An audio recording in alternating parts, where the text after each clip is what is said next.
Hi everyone, welcome back to my channel. My name is Anil और React JS की इस video के अंदर हम बात करने वाले हैं कंपोनेंट की। कंपोनेंट क्या होते हैं, कैसे यूज़ करते हैं, एग्जांपल, टाइप्स वगैरह कितने हैं, सब कुछ इस वीडियो में आपको पता चल जाएगा। ये वीडियो थोड़ी सी लंबी भी हो सकती है, मुझे नहीं पता मैं क्या क्या कुछ बताने वाला हूँ क्योंकि मैं कुछ सोच के नहीं बैठा, बट सब कुछ बता दूंगा आपको कंपोनेंट के बारे में जो बेसिक होता है। और इस वीडियो के बाद में आप काफ़ी कॉन्फिडेंट फील करोगे। मैंने कुछ लिंक्स भी ओपन करके हुए रखे हैं, जब इनकी जरूरत पड़ेगी तो मैं आपको दिखाऊंगा कि ये मैंने क्यों करे। आपको एग्जांपल्स देने के लिए मैंने ये ओपन करे हुए हैं, राइट। सो मैं आपको सारी चीज़ें बताऊंगा एग्जांपल्स वगैरह के साथ में। और लास्ट वाली वीडियो मैंने क्वेश्चन पूछा था कितने टाइप के कंपोनेंट होता है, उसका आंसर भी आपको इस वीडियो में मिल जाएगा।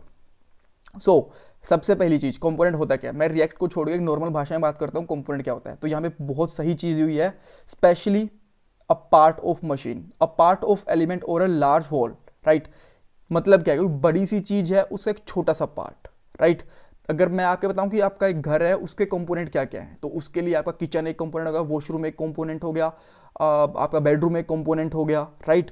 गेट एक कंपोनेंट हो गया। इस तरीके से कंपोनेंट, एक गाड़ी है, गाड़ी के अंदर उसके टायर्स इसके कंपोनेंट हैं, खिड़की, उसका इग्निशन, इंजन, ये सारे उसके कंपोनेंट्स हो गए। और नॉर्मल लैंग्वेज में ऐसा बोल भी देते हैं, यार ये इसके इतने कंपोनेंट हैं, इस गाड़ी के अंदर गाड़ी के ये वाले कंपोनेंट अच्छे हैं, इस मोबाइल के ये वाले कंपोनेंट हैं, राइट। इस तरीके से बोल देते हैं। अब रिएक्ट के अंदर कंपोनेंट क्या होता है, राइट।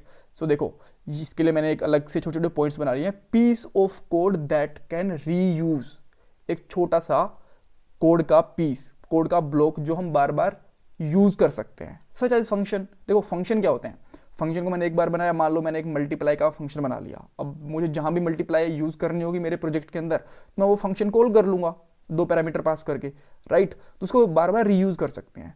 कंपोनेंट भी ऐसे ही होते हैं, लेकिन थोड़ा सा फर्क है। कंपोनेंट ज़्यादा पावरफुल होते हैं, क्यों? क्योंकि इनकी अपनी लाइफ साइकिल होती है, इनकी अपनी स्टेट होती है, इसके अंदर प्रोप्स वगैरह आते हैं, पैरामीटर भेजने के तरीके थोड़े से अलग हैं, खुद का HTML हो सकता है। एक एग्जांपल लूंगा तो आपको समझ में आ जाएंगी अच्छे से चीज़ें, राइट। सो आपको बेसिक पता चल गया। अच्छा, अब देखो बेस्ट एग्जाम्पल क्या है, हेडर और फूटर बेस्ट एग्जाम्पल है, क्योंकि हेडर आपको वेबसाइट के हर एक पेज के ऊपर यूज होना है। एक बार हेडर बना लो, एक बार फूटर बना लो, और आपने आपकी वेबसाइट के अंदर, आपके एप्लीकेशन के अंदर 100 पेज भी है तो सबके ऊपर वो लगा दो, तो वो हो गया basically, right.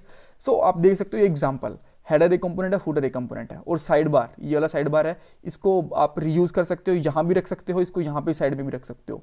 Component same page के ऊपर भी रीयूज हो सकते हैं, अलग अलग पेज के ऊपर भी रीयूज हो सकते हैं, राइट। कोई जरूरी नहीं है कि अगर जैसे कि हेडर है, कुछ लोग सोचे कि अच्छा हेडर एक पेज के ऊपर एक बार लग गया तो दूसरी पेज के ऊपर हेडर नहीं लग सकता। हाँ, हेडर हम नहीं लगाते, बट अगर कोई और कंपोनेंट हो गया, जैसे साइड बार है, साइड नैव लगा रखा है, नहीं साइड नैव लिखा हुआ है, तो ये इसने 2 बार यूज कर रखा है, इसलिए इसने थोड़ा सा अलग कलर में भी दिखा रखा है साइड बार को यहाँ पे, राइट। तो ये बेसिकली इसका फंडा है, ऑल राइट।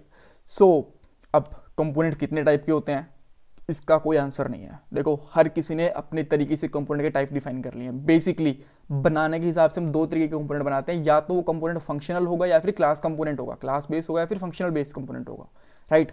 और उसके अंदर फिर अलग अलग तरीके से होते हैं। हाई ऑर्डर कंपोनेंट हो सकते हैं, प्योर अनप्योर नहीं होता, सॉरी, कंट्रोल्ड और अनकंट्रोल्ड होते हैं। कुछ लोग नेस्टेड कंपोनेंट को भी एक अलग से कंपोनेंट मानते हैं, रूट कंपोनेंट भी बोल देते हैं, कंटेनर भी बोल देते हैं, और स्टेटलेस कंपोनेंट भी बोल देते हैं। बहुत सारे तरीके होते हैं, आपको 4-5 बता दो और सामने वाला समझ जाएगा। स्पेसिफिकली कोई नंबर नहीं है। और ये कोई अकेली वीडियो नहीं है, और लास्ट वीडियो ने जो कंपोनेंट किया गई, सारे कंपोनेंट के ऊपर धीरे धीरे आपको वीडियो बनती और मिलती जाएंगी जब उनकी जरूरत होगी तो, इस सीरीज़ के अंदर। और पूरी सीरीज़ का लिंक डिस्क्रिप्शन बॉक्स में दिया हुआ है। सो ऑल राइट, हमने देख लिया कि टाइप्स क्या होते हैं इसके और कंपोनेंट क्या होता है। अब एग्जाम्पल की बात आती है। एग्जाम्पल देखो, एग्जाम्पल हम लोग कंपोनेंट से ये समझते होंगे, अच्छा एक कंपोनेंट के लिए अलग फाइल बनानी पड़ेगी। कोई जरूरी नहीं है, आप सेम फाइल के अंदर भी कंपोनेंट बना सकते हो। दिखाता हूँ कैसे। अभी मैं क्या करता हूँ, ये मेरा जो app.js है, ये अपने आप में कंपोनेंट है। सो मैं यहाँ पे एक अलग से फाइल बनाता हूँ, इसका नाम मैं रखता हूँ user.js। एक यहाँ पे फंक्शन बनाऊंगा, फंक्शनल कंपोनेंट बना रहा हूँ इसीलिए फंक्शन बना रहा हूँ, आने वाली वीडियो में क्लास कंपोनेंट बनाऊंगा। अच्छा, मैं फंक्शनल कंपोनेंट पहले क्यों बता रहा हूँ, क्योंकि फंक्शनल कंपोनेंट ज़्यादा यूज होते हैं। अब ज़्यादा यूज क्यों होते हैं, अब बहुत सारे क्वेश्चन है ऐसे ऐसे, तो उसके लिए मैं एक स्पेशल वीडियो बनाऊंगा। इसके जो नेक्स्ट वीडियो रहेगी वो रहेगी क्लास कंपोनेंट, उससे अगले वाली वीडियो बनाऊंगा class component versus functional component, right. तो मैं यहाँ पे बना लेता हूँ एक यूज़र। एक चीज़ ध्यान रखना, हमेशा जब भी आप कंपोनेंट बनाओ तो फाइल स्टैंडर्ड मेंटेन करने के लिए हमेशा कैपिटल लेटर से स्टार्ट होना चाहिए। इस तरीके से आपका कंपोनेंट बन गया, रिटर्न कर दो। अगर आप एक रिएक्ट का कंपोनेंट बना रहे हो फंक्शनल कंपोनेंट, तो उसमें रिटर्न आएगा ही आएगा, राइट, इस तरीके से। और इसके अंदर कोई भी एक टैग ले लो, मैंने यहाँ पे ले लिया h1 टैग और यहाँ पे लिख दिया user component, right,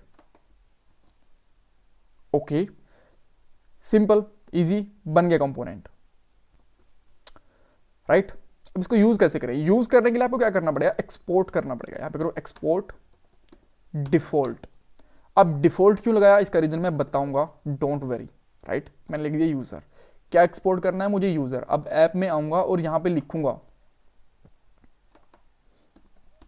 import user from user, right. और अब मैं इसको क्या करता हूं, यहां पे यूज कर लेता हूं इस तरीके से, सॉरी, इसको मैं क्या यूज करूंगा, इस तरीके से, यूजर्स। ये एक कंपोनेंट और फंक्शन के अंदर एग्जांपल होता है, जब हम कंपोनेंट को यूज करेंगे ना, जैसे HTML का टैग होता है ना, इस तरीके से यूज करेंगे। ऐसे भी यूज कर सकते हो या फिर आप इसको इस तरीके से भी यूज कर सकते हो, राइट, आपकी मर्जी है। मैं ऐसा प्रेफर करता हूं कि ऐसे यूज कर लो। ग्रेट। अब इसको रन करते हैं हम। रन करने के लिए, और राइट, ये पहले से रन हो रहा है, गुड। सो मैं यहां पे लिखता हूं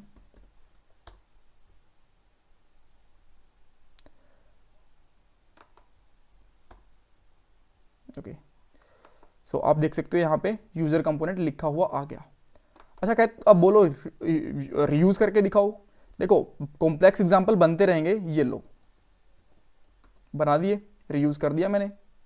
अब आप देखो इसको, सॉरी मैंने इसको रिफ्रेश कर दिया, माय बैड, इसकी जरूरत नहीं थी। देखो हो गया ना रीयूज। इस तरीके से आप इसको रीयूज कर सकते हो, सिंपल है। और भी थोड़ा सा एग्जांपल मैं आपको बताऊंगा। प्रोप्स भी होते हैं इसके अंदर, किसके अंदर डाटा। अब मुझे इस कंपोनेंट से इस कंपोनेंट में डाटा कैसे ट्रांसफर करना है, वो वाले आपको नेक्स्ट वीडियो में बताऊंगा। एक चीज़ हो रहा है, सारे हटा दूं एक बार के लिए, मैं एक ही रखता हूँ आप अभी तक, ताकि आपको अच्छे से ये समझ में आए, राइट, ओके। अभी देखो इस कंपोनेंट के अंदर मैं क्या करता हूँ, एक और यहाँ पे लाइन ऐड करता हूँ। जब मैंने यहाँ पे करा और यहाँ पे लिख देता हूँ हेलो, चलेगा जी? नहीं, ये एरर देगा आपको, राइट। ये देखो इसने एरर दे दिया। अब इसने यहाँ पे एरर दिया है। अब फ्रेशर हो, अभी जस्ट स्टार्ट करा, तो आप शायद नहीं भी समझ पाओगे। Adjust JSX element must be wrapped in enclosing bracket. ये इसके कहने का मतलब ये है कि जितने मर्जी एलिमेंट ले लो, बट ये सब कुछ एक टैग के अंदर रैप्ड होना चाहिए, इस तरीके से। अब ये चलेगा, अब कोई दिक्कत नहीं है इसको। देखो चल गया ना यहाँ पे, इस तरीके से। सो ये आपका एक बेसिक कंपोनेंट बन गया। अब इसका क्या मतलब है, एक्सपोर्ट डिफॉल्ट। अगर मैं ऐसे एक्सपोर्ट डिफॉल्ट हटा दूं तो ये फट जाएगा, फट गया। अब रीजन क्या था, इसका रीजन ये था, अगर आपको कभी भी ऐसे एक्सपोर्ट करना हो, राइट, सो आपको सबसे पहले चीज क्या करनी पड़ेगी, यहाँ पे आके जो अपना एक्सपोर्ट करा हुआ ना, इसको ब्रैकेट के अंदर लेना पड़ेगा, इस तरीके से, right, okay. B user exported नहीं है,